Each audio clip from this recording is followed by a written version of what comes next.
Oké, iedereen welkom op dit middaggesprek. But because our speaker will use English, I will give also my introduction in English.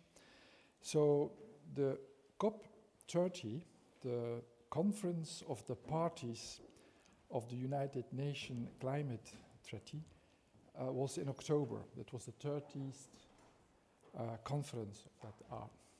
And like every conference, this one was also called the Conference of the Truth. However, it seems that once again, the well-understood self-interest of the various nations stood in the way of the common good of our global world community.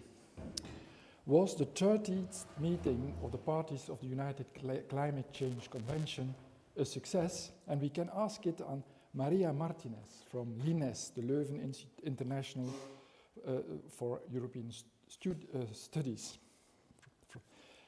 She was present in Belém, and so she can testify about the most important discussions that took place there. And Hugo Van Nieuwenhove, but I need to pronounce it in French because he's from Wallonia, from Soil and Water Management of the KU Leuven. He will then give a kind of reply on the talk of Maria. I give you the floor.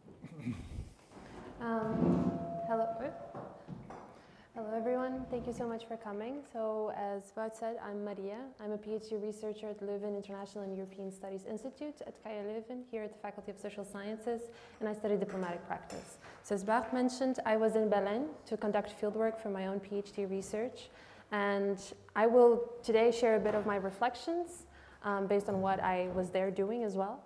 And to sort of reflect upon what were the outcomes of COP30. Was it a resounding success and it delivered on the urgent needs that the climate crisis demands, or whether it was a success and proved everyone right when saying that multilateralism is today irrelevant? I will give already a bit of a spoiler. I think it was neither case. I think it was a mix. I think it was a mixed bag, but a very much needed mixed bag to begin with. So why did I go to Belém?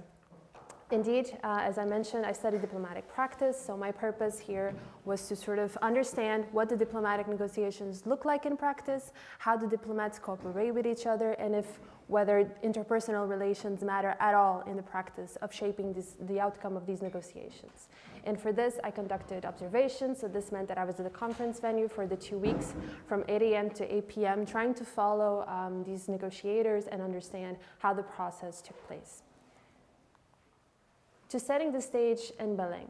So I think it's important to understand not only what happened in the last 2 days, but to understand the process overall. So what happened in the groundwork, not only of the 2 weeks, but also over the last year. So every year, COP is hosted by a country, and this rotates between the different regions of the world. And this year, it was a turn of the Latin American countries, and for this, it was Brazil holding the stage. And it is important to understand what does it mean to have Brazil as a president and who is holding the presidency, because this is not only a platform to also play the role of the mediator here, but also in shaping the outcomes and voice domestic concerns. So how did Brazil go about it? The COP30 presidency team was a group of very well-experienced diplomats. For instance, you see there on the corner the president of the COP, which was André Correia do Lago, a Brazilian diplomat who had been present, for instance, in the 1992 Rio Convention negotiations. So he is someone who knows these negotiations inside and out, which also helped with the credibility of the team.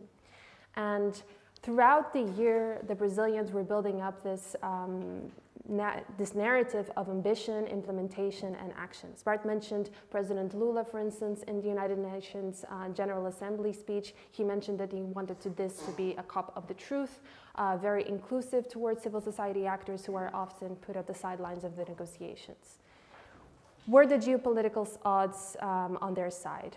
Very briefly, no. You could say that the geopolitical aspect was more of a challenge to the presidency. The absence of the United States for the very first time at the COP negotiations not only meant that it was an absence of an international player, but also one of the major polluters in the climate crisis. And this also coupled up with the results from other negotiations that we've had all over the year. So for instance, the International Plastics Treaty and the International Maritime Organization negotiations, which failed did not paint a very good picture for the outcome of COP30. I want to explain as well what is the Global Mutirão, which you saw in the title, and which was sort of the slogan for the COP30 presidency. What was behind this narrative of ambition and of action? So basically, mutirão is a Portuguese word, and it's originally from the Tupi-Guarani, so an indigenous word, that basically means collective effort. You see here, for instance, on the picture, it's usually used, when people are getting together to clean up a beach or to redo a community and others. And they sort of used to try this narrative to also build up a spirit of solidarity and community within the climate negotiations. And this led to the final text that you see over there as well, which is entitled Global Mutirão, Uniting Humanity in a Global Mobilization Against Climate Change. So I want to, the purpose here of my also talk is to try and also take you towards the little steps of the process, because we have seen a lot on the news about the last 2 days and how dramatic it was, but I think it is important as well to understand how this 2 weeks went, and also what are the clues and valuable insights that we can get from each step. So day one of COP30, we had, for instance, the agenda setting on the opening ceremony. And this is usually something that is actually very controversial, and it's very difficult to attain. The compromising of the agenda, because every country wants to see their priorities reflected on this agenda. But the COP presidency actually managed to do this, and to do so, they sort of separated the agenda items. They separated the agenda items that were more technical. They had already mandates on the way, but also separating the 4 agenda items that are traditionally more controversial and more sort of the sticky points of these negotiations. Some people call them the Fantastic Four, others call them the 4 horsemen of the apocalypse. You can put it in the way that you want. And sort of, what are these 4 topics? The first 2 ones are demands coming from the developing countries.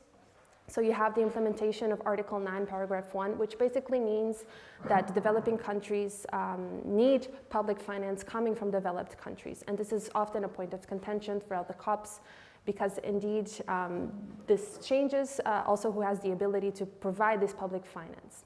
And then you also have the discussion about trade restrictive unilateral measures, which is basically a code word for CBAM, which is a policy from the European Union called Carbon Adjustment Mechanism. And developing countries complain about this measure in the sense that they say that it affects negatively their economies.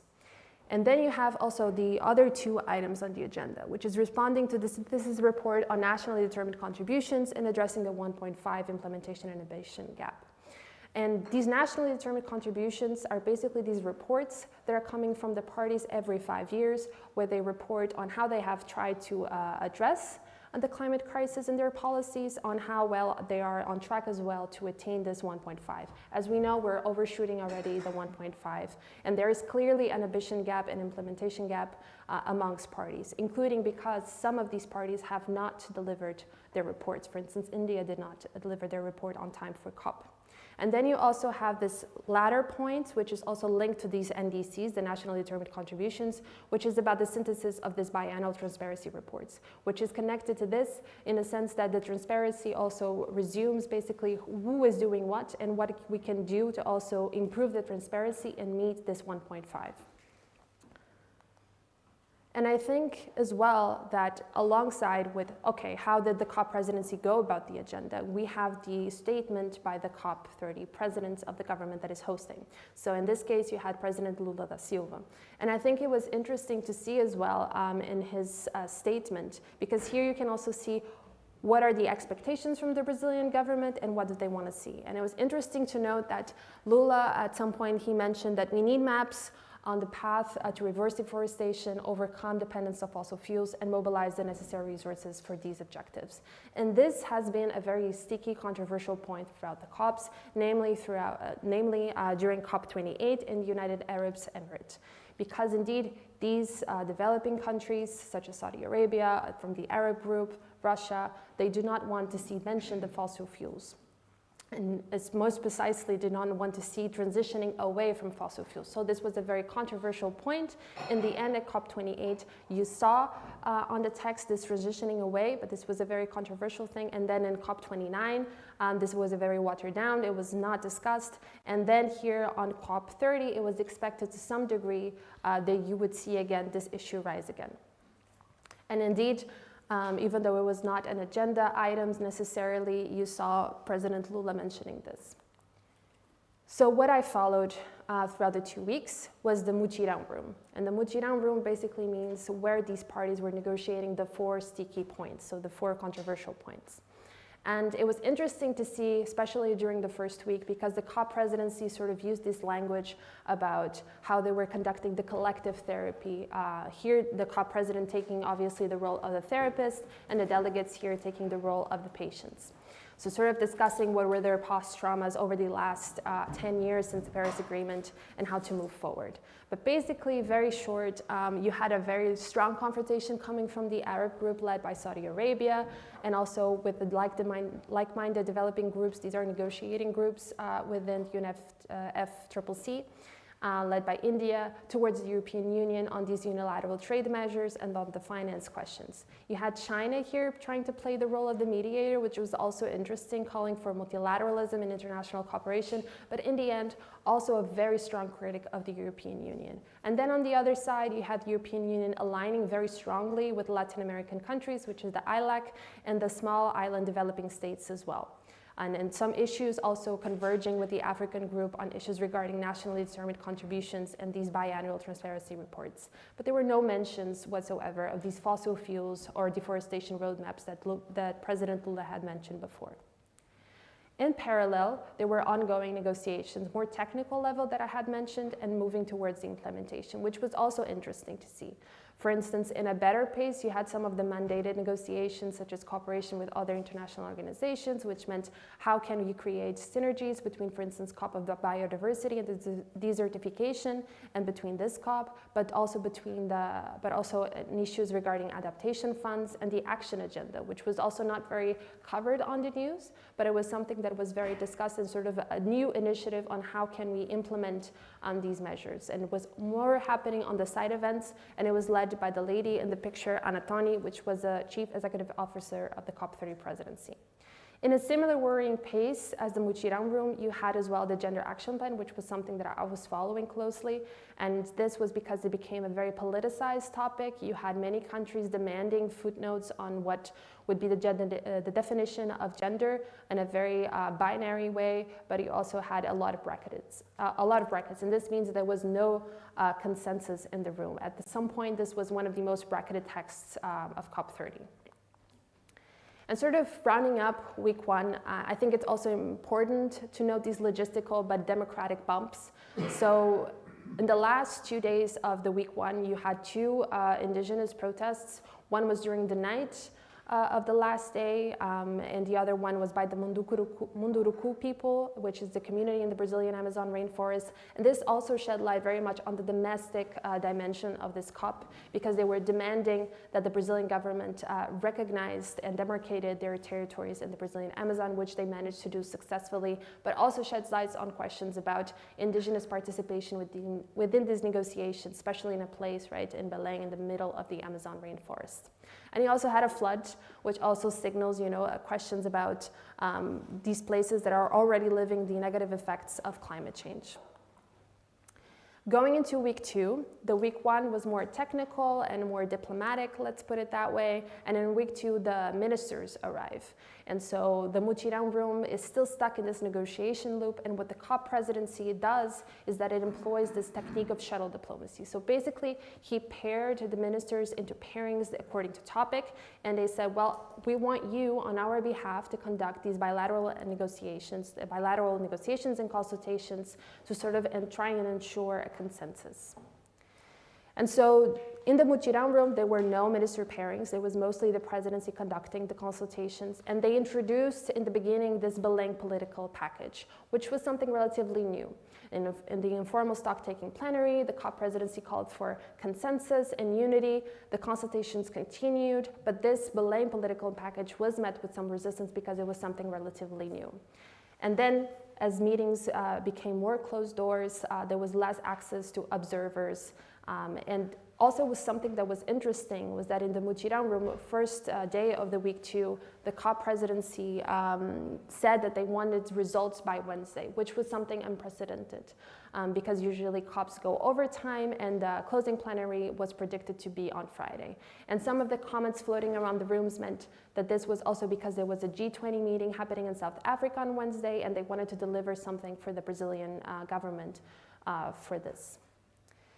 Throughout the second week, you saw a lot more drama, even though there were more closed-door meetings. As you might probably know, there was a fire that broke out on Thursday lunch. Thankfully, no one got hurt, but it did signify some conditional delays on the outcomes, meaning that there was no physical and humane possibility to conduct these closed-door negotiations. And on Friday morning, after the Brazilian presidency delivered their draft text on this Belém political package, a letter from 36 countries, namely from the European Union, the small island developing states and Latin American states, formally objected to this proposal, saying that it was a weak text and they would not accept it. Also mentioning that there was no mention of fossil fuels and they were quite disappointed with this. So towards the end of the week 2, there was crunch time, there was this pressure coming from the G20 meeting, but also other aspects that they wanted to see a closing plenary on Friday, also with the fire. And so the presidency sort of continued to work for this minimum denominator text. But the political support, interestingly, for the development of these roadmaps for transition and fossil fuel deforestations gained significant traction. As you can see on the graph there, for instance, on the last days, you saw like a significant rise on the support for having these roadmaps, specifically on fossil fuels. And this led to Friday morning, you had a Colombian press briefing amongst with other countries to announce the first international conference on phasing out of fossil fuels taking place in Santa Marta, Colombia in April of 2026.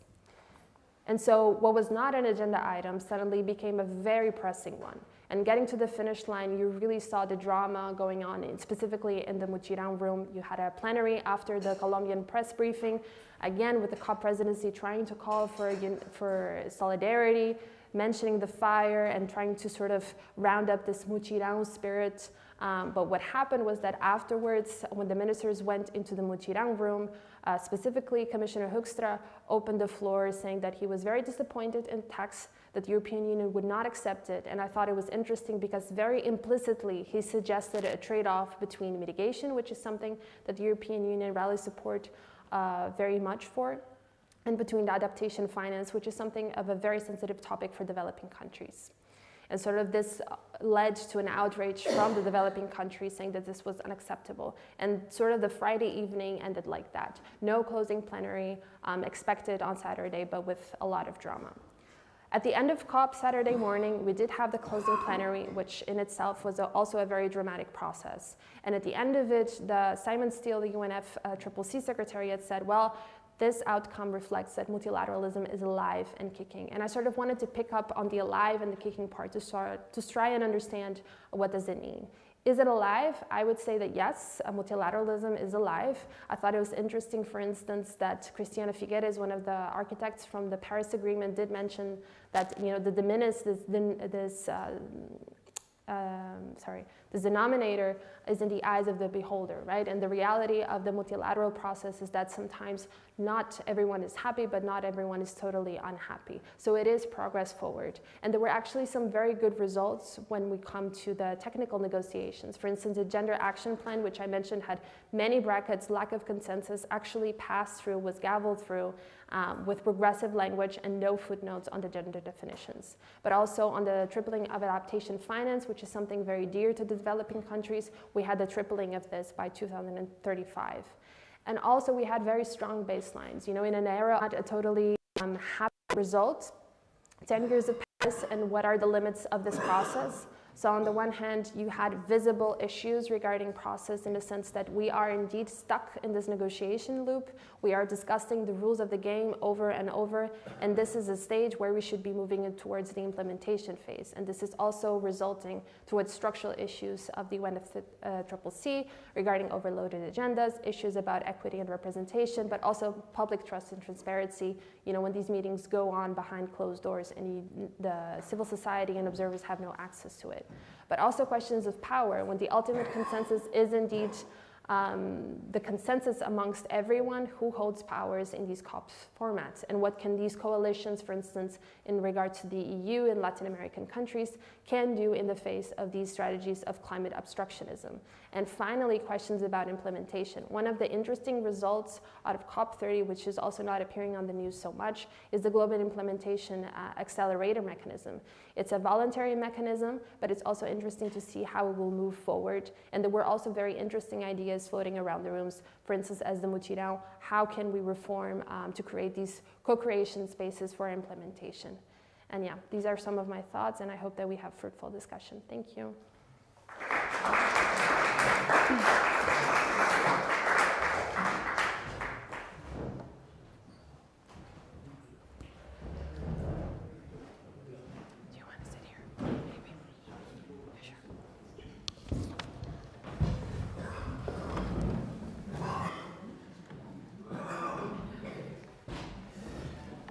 So, thank you everyone for being here, and thank you, Maria, for the nice introduction. So, I will dive more into a sub-subject of the COP and talk more about what is linked to my own research. So, I do a PhD in bioscience engineer, where I study the hydrology of the peatlands in Congo.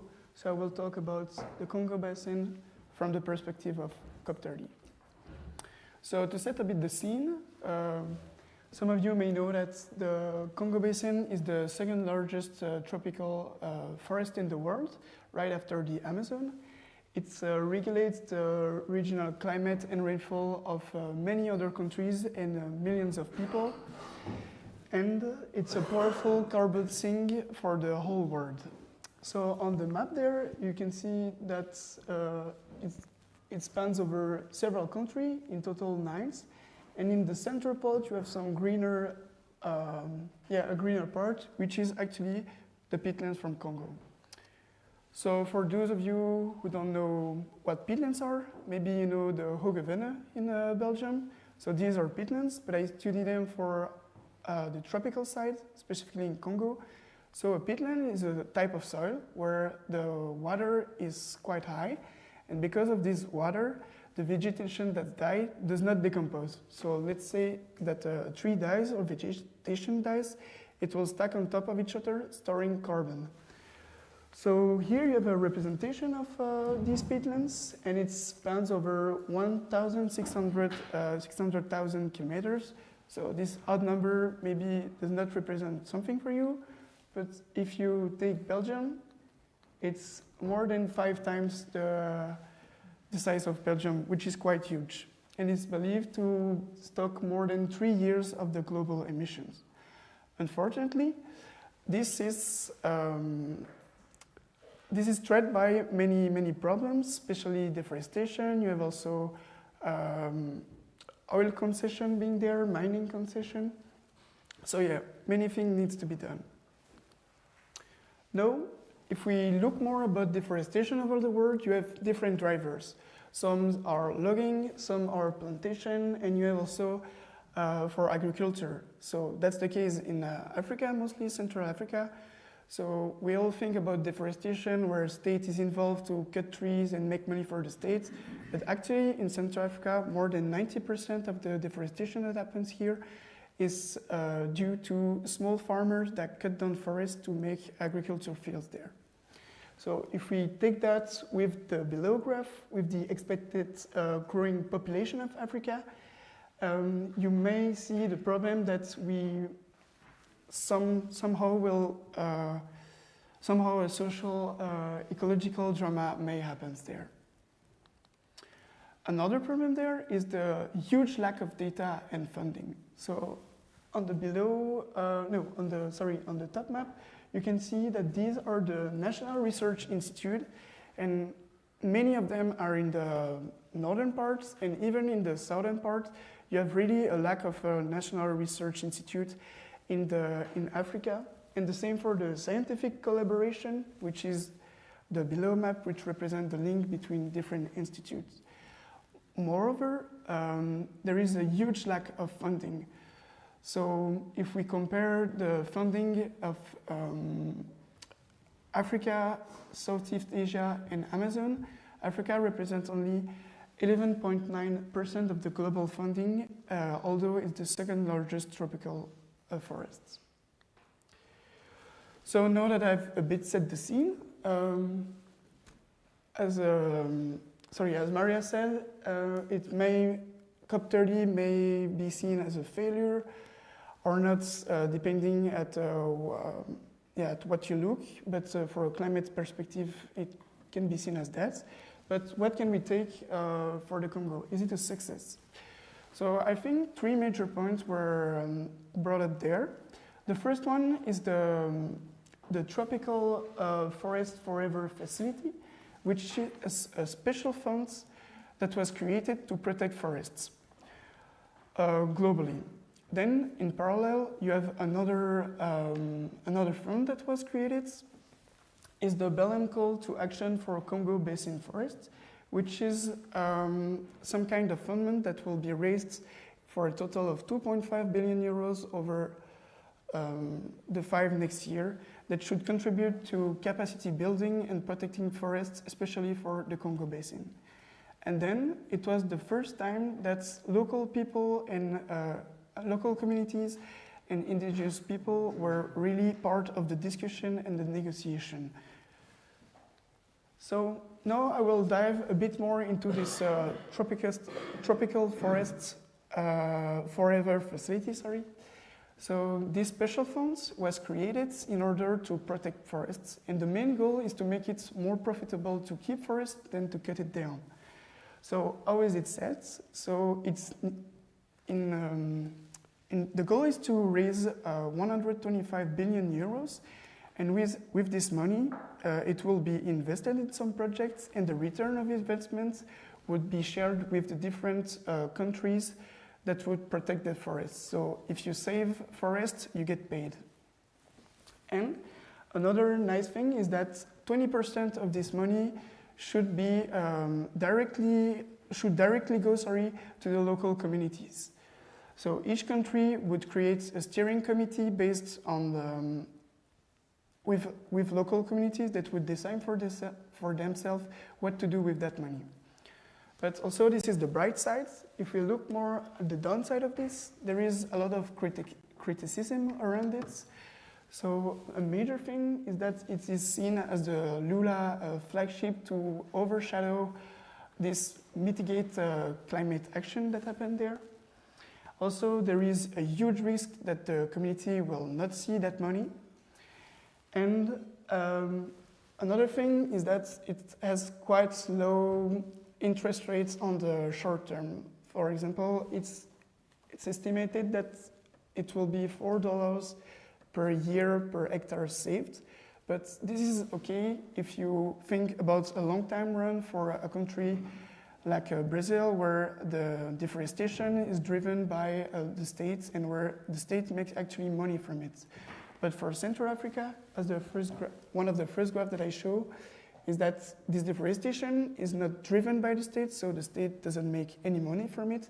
It's actually local people that cut the forest to grow things, to feed themselves. So if we take 20% of $4 per year per hectare, I don't know who would say yes to that, knowing that they cut the forest to feed themselves. So it's less than $1 per hectare that goes to this community. I don't know, it's a bit, seems a bit low for me. So to conclude a bit, it was a big overview and a very short overview as well. I mean, a short overview for a big topic. So the Congo Basin can be a powerful climatic actor of of the world, or can also be a growing risk for the future. We have seen that the COP30 actually spotlighted the Congo Basin for the first time, as a big Congolese delegation was present for the first time as well. And new funds to protect forests over the world, and specifically for Congo, was raised there. And the last thing I think is very important, that more investments need to be done to protect forests, as well as to build capacity there, as it was done for the Amazon basin in the 90s. So yes, thank you.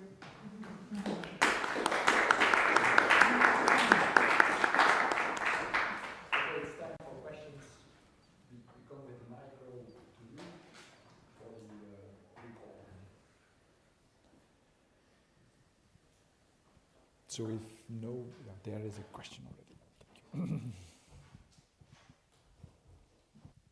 Hello, is this on? Yes. I have a question, especially for Maria, but I think it also applies to you.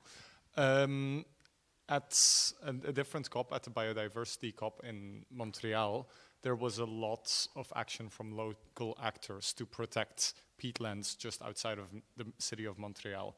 And you also mentioned how indigenous peoples got their win during the COP, and I was wondering if you can elaborate a bit more on how this hyper-local politics and the domestic context is influenced by global diplomatic conferences, such as the COP.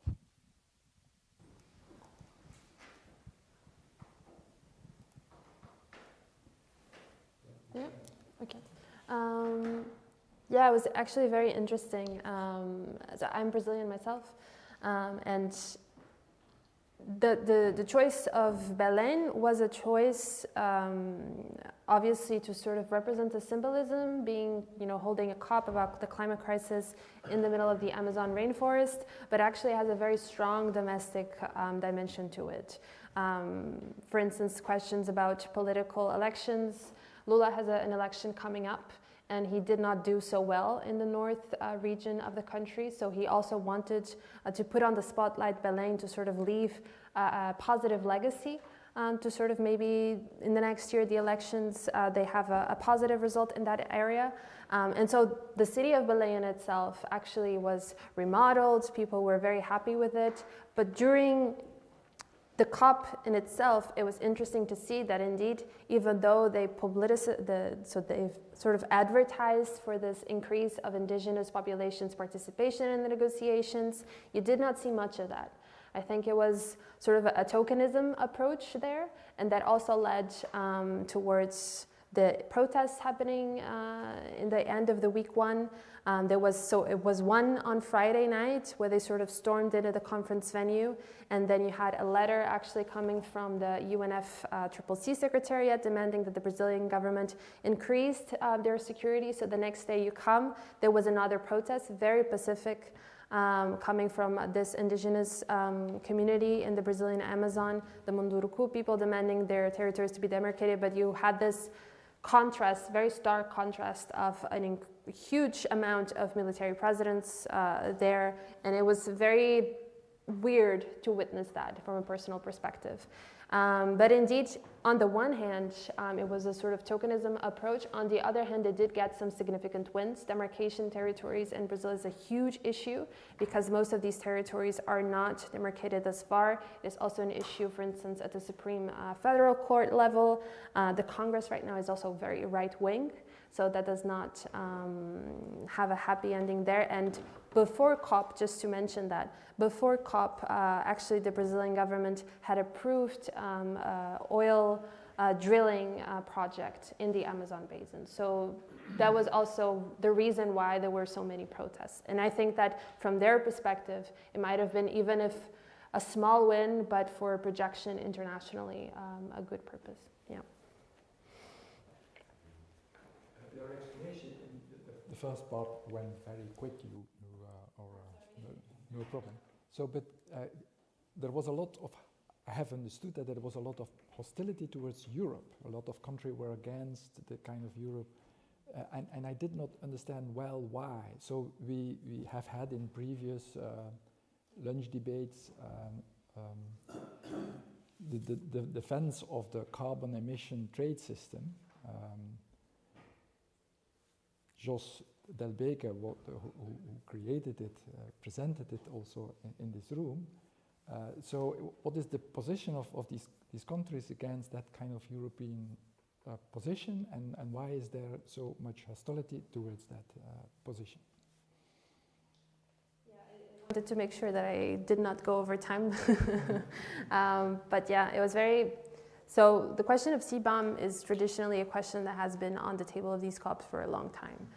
This hostility is not necessarily new. They sort of have these code words, unilateral trade restrictive measures. And the hostility coming from these developing countries, or sort of the argument behind it, is that these measures have a very negative impact in their economies. So for instance, not only CBAM, but you also had recently a lot of contestation for the EU deforestation regulation. For instance, Brazil was a very strong contestant of this because it argued that this was sort of the criteria to define who were the high-risking countries coming, that sort of engage in the deforestation levels. We're not taking into consideration the regulations that they have in their countries already, and was sort of creating these additional barriers for these developing countries to sort of develop themselves. It's a long argument. It's a very long and traditional argument in the sense that, for instance, Saudi Arabia, a country who is clearly wealthy in that sense, is saying to the European Union, well, it's our time now to develop. It's now our right to develop and get to the stage that you are in. We should not be decreasing our chances. We should not be sort of punishing our citizens because you want us to now stop with the developing. And sort of that is the ongoing conversation.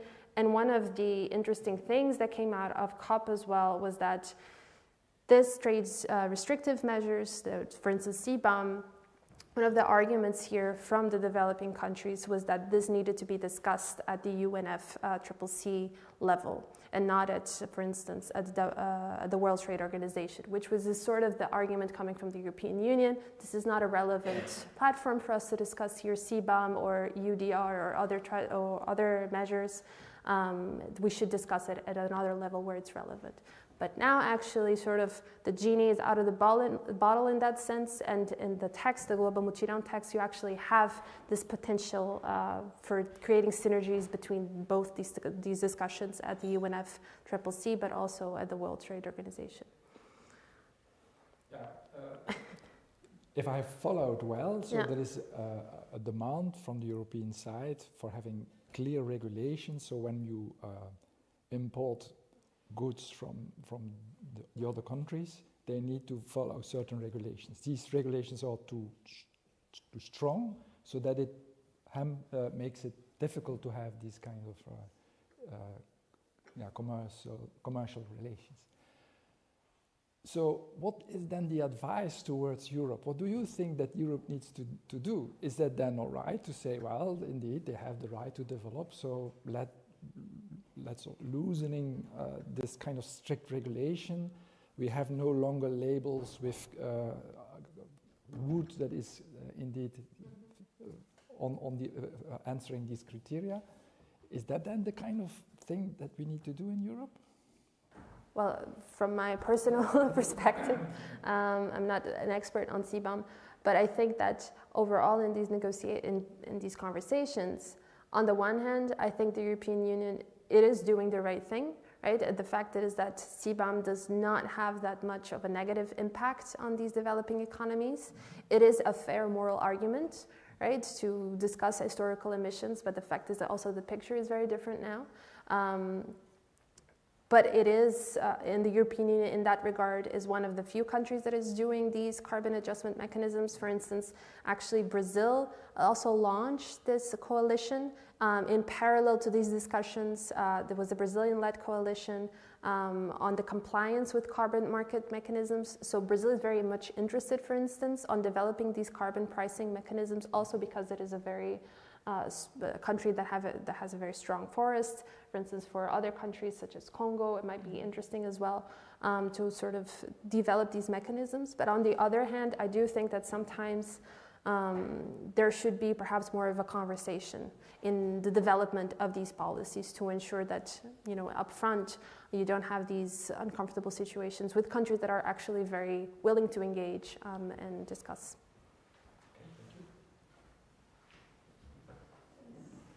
I have a question about the Congo Basin. So you mentioned that it crosses multiple borders, right? So can you elaborate a bit about how these countries then work together to ensure that the forest is protected, and also now with the Tropical Forest Forever facility, how they will organize this funding? Will it go to a collaborative that represents the whole basin, or will it go to the member states specifically? And maybe this also applies then to Maria for the Amazon. How does this work? How does this funding, and how do you ensure that in the end indeed it goes to the indigenous people and the local communities? Thank you. So, difficult question.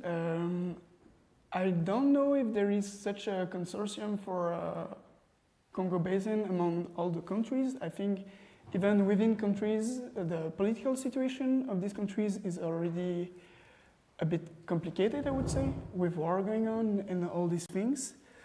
But for the fund itself, I think it's very different if you look at the Amazon perspective than the African perspective, because, as I said, this rate of $4 per hectares per year saved is completely different if you look at the Amazon perspective, where the deforestation is driven mostly by logging or plantation, and therefore it might be more profitable for the people, because then besides selling the trees themselves, you also have the ecosystem services. So the forest regulates the water cycle, the carbon cycle, regulates temperature, and these things the forest provided themselves, but if you cut them, then you will need to pay for them. So you need to think, okay, maybe it's more profitable to cut today, but if I cut the forest today, what will I have to pay in the future? So if you look at the state will have to pay for this. So if you look at the Amazon perspective, I would say that on the long run, it's profitable. It's something that can be done. But if you look at the Congo, Congo Basin, where people cut the forest to feed themselves, then it's a completely different story, because the state doesn't make money itself from cutting these forests. It's the people that just cut the forest to feed themselves, to have fuels and stuff like this. Also on the fund itself, so as I said, it was a big flagship from Lula, from what I've read, because I wasn't at the COP myself. But so it's believed to reach 2 to 4 billions a year of interest, but only if we reach 125 billions. So far it's 6.7. So we are not even 5% of the fund is raised yet. And I've read that to be at least starting to work, we need, I think, I'm not sure of the number, I think it's 15 billion, so not even half of it. So far it's just a good idea for some region, whereas it could not be such a good idea for other region. I think it's very site-specific. It also depends on the local politics. Yeah, and also to respond on your question about how these local communities will have the money.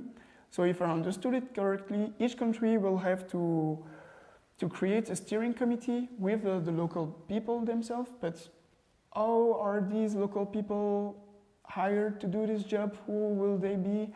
I don't know. There is a lot of corruption in this country, so how it will be working, this is a big unknown. And that's why I said in the risk that maybe this money will never reach local community as well.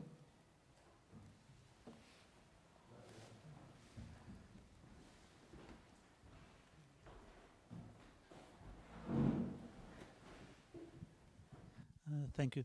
I was a little bit puzzled by the mentioning of the gender action discussion on COP. Of course, I'm not an expert, and I'm not really sure what is the importance of this subject. It certainly will be very important.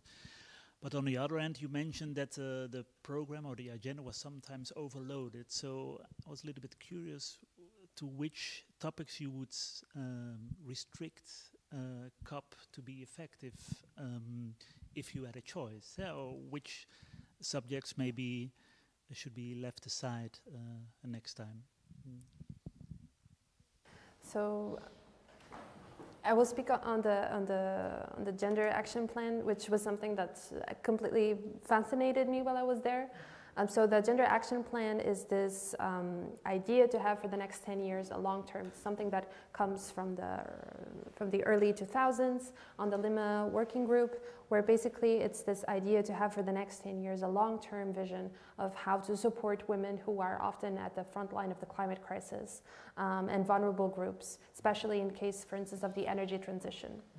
How to ensure that they are also supported in this regard. And as we've seen throughout the last 5 years, gender, unfortunately, has become a very politicized topic in international negotiations, and unfortunately, COP was not an exception to this. And sort of there was this groundwork that was being done over the course of the last year. They had these workshops, and the feedback that was coming from these workshops was a positive one, but then in the first week of COP, at least at the informal consultations where I was, you had Russia, Iran, Indonesia, the Holy See, Paraguay, who wanted to see, well, we don't agree with this definition of gender, mostly coming from very conservative governments, saying that this was, that they understand gender as a binary concept and they needed a footnote. But then, for instance, for the European Union, there was a lot of as well saying, well, we cannot accept that because in this we'll have, I don't know, thousands of footnotes on who understands gender as what. And so this was a very concerning outlook. That we would not have a gender action plan to support the women and girls who are at the front line of the climate crisis, but also that this would, for instance, have repercussions in other negotiating rooms. So for instance, in other negotiations, such as a just transition work program, which is a similar topic in that regard, Paraguay was also sort of pushing for this footnote on the gender definition. And if this went onwards, what would it be, for instance, at COP biodiversity or in other COPs? Would this be sort of a spread around effect? So that, I don't know if I answered your question in that regard. And the question about agendas, I think it is about not in the sense of dropping agenda items, and I think, for instance, my colleague Francisca Petri can very well answer that question because she's worked on this for a long time now. But it's about also, looking for other strategies, for instance, streamlining strategies or clustering agenda items. And there was negotiating talks during COP about this specific agenda items, but they thought that this was not the right place to discuss it, so they pushed to the next agenda, to the next discussion. But it is a very structural one because I don't think it's necessarily a question about dropping agenda items, but rather how to organize them in an effective manner. Yeah.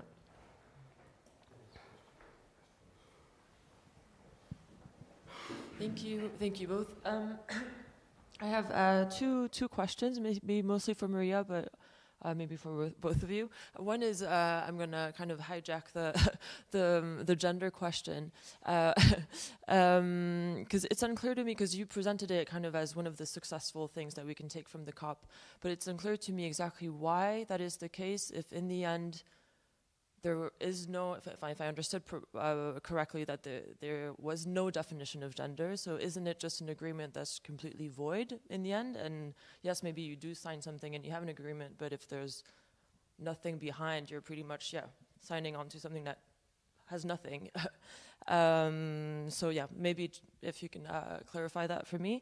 And then the other one connects more to, this whole COP and most of the COPs now being a sort of like trade-off between mitigation and really tackling fossil fuels, which kind of echoes the discussion that you were having on how that limits potentially development of different countries versus climate justice funds, and how one reverberates into the other. And so if you make concessions on one, it allows for development on the other and all of that. And I feel like this was all over the news, and I'm just wanting a sort of insider's perspective on how you saw that play out in discussions with people that you could meet, or just in, how did that materialize really for people that were there? Voilà, if that's clear. Don't know if you want to.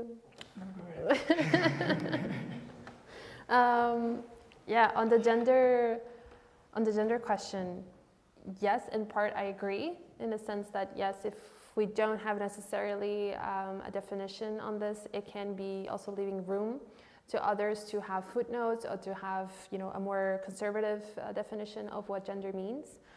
But on the other hand, I think that the reason why it was, so it's just trying to explain the reason why you can't see it as a success. First, there was gavelled and it went through. So the outlook from the first week was that it was not going to happen, and you would not have, for instance, the funds to have these mandated events, but also working programs for these people, especially in developing countries, to support women and girls. So the fact is that you have now for 10 years this, and I think it's a very positive sign as well.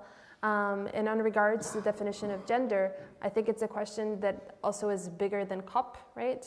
How do we tackle these situations? How do we ensure that these language bargaining systems are not also undermining human rights, and specifically women's rights? And I think that the devil lies in the details, right? It's about coming in and specifically seeing what was the gender definition, how was it a difference, for instance, from COP biodiversity or desertification and others.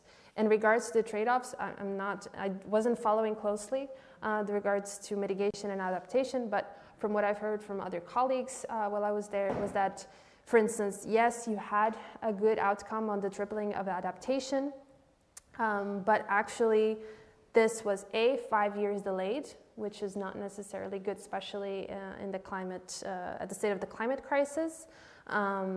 So you had more money, but you had a significant delay, and this also, there were questions about how to put this exactly into practice. For instance, I think it links well with the question about the TFF. It's a great idea, but in practice, how do we implement this? And how do we make sure that it's also just and fair? And this also, I think, linked well to the questions about, for instance, the global goal action indicators. At some point, there were many indicators being developed, which was a positive thing from what I understood from my colleagues. But at the same time, there were so many that this also opened sort of these can of worms for other less positive countries towards just transition to sort of come in and say, well, we don't accept this, you need to change this little thing here. But I don't know if I answered your question, but that's okay.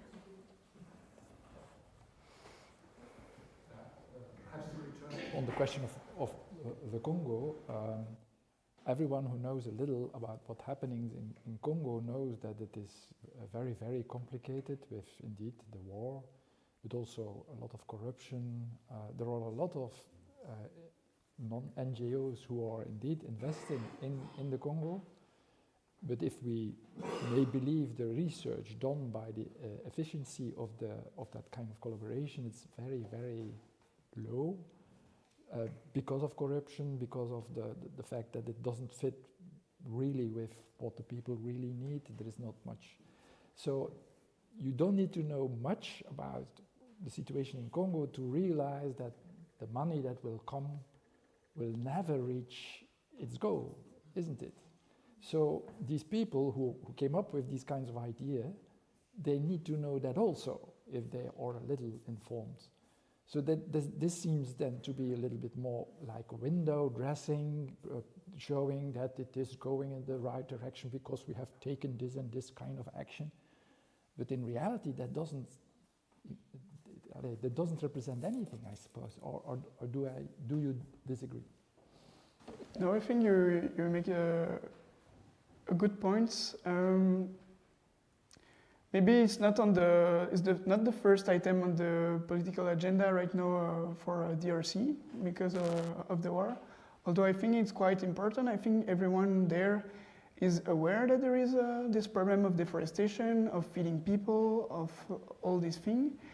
And yeah, as I said, one of the major problems is like, as you said, a lot of people don't know well what's happening here, and especially on a scientific point of view. Like there is so less research doing there, not so many data. I didn't mention it orally, but I wrote it down. It was one of the 2 regions where the IPCC couldn't assess the trend of eating there because there is not so many data. And actually that was the case for the Amazon in the early 90s. And then there was a huge effort of the international community to study more this region, and a budget of I think it was 100,000 million euros was raised there for many scientific projects and to build capacity. And now these people from Brazil are well recognized in the scientific world and are doing the research themselves, because before the 90s, it was more international researcher doing research on the Amazon, but not the Brazilian themselves doing research on Brazil. And now it has turned, and everyone knows about the Amazon, that it's a huge river. But who here knows that the Congo River is the second biggest river in the world? When you say that to people, they are, oh wow, Congo is even a river. They don't know. They know the country, not the river.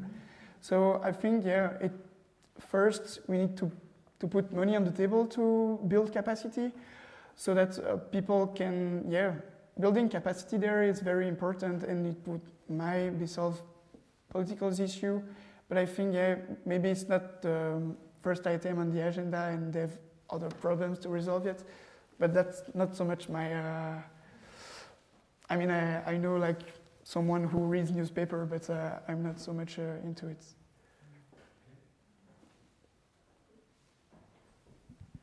Hey, just a follow-up question on this, because it's really interesting, the comparison you're doing between the Amazon and Congo the whole time. And I'm wondering, from your knowledge and from your research, if maybe there is something that can be learned from the quite slow process that the Amazon is going through, and what can be implemented differently in Congo. Because putting the money there might be the first step, but is that the best way to actually move the change faster? Because we do need to move it faster. So yeah, if you have some thoughts about that. It's actually quite linked to my first response. I think the situation was more or less similar in terms of data gaps in the 90s. And then real project was set there to,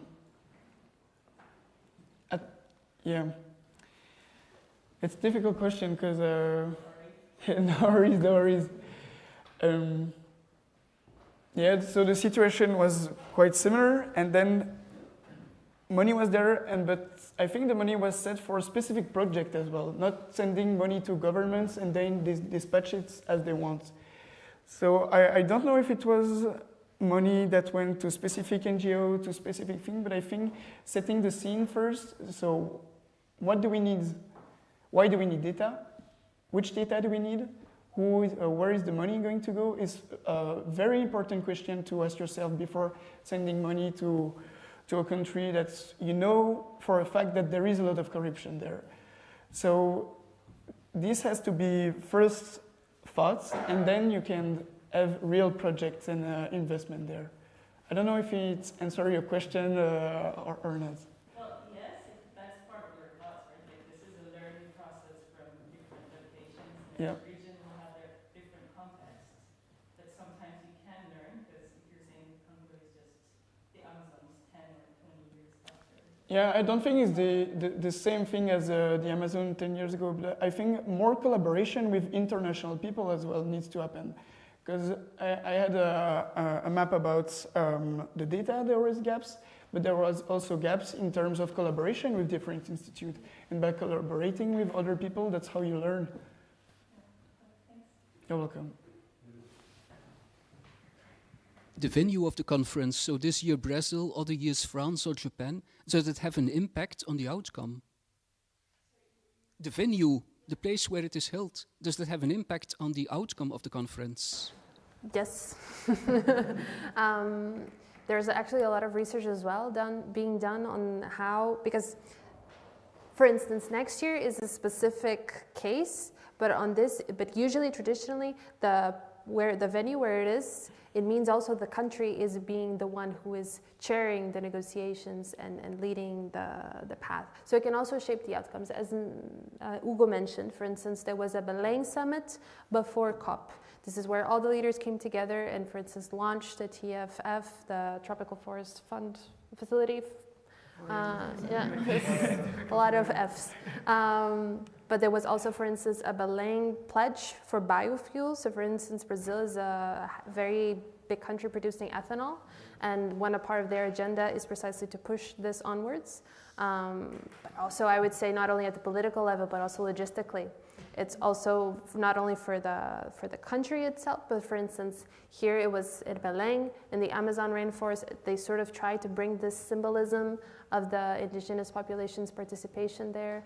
But logistically, for instance, infrastructure-wise, there were some issues. There was the floods, the fire, and this also obviously plays a very humane role in shaping the negotiations. Okay, I think it's time, so we are quite strict in our time management. Thank you very much. It was very interesting. It was very pleasurable to have someone who was there and who could witness. Thank you for your enthusiasm, and I hope that the next COP will be better. Thank you.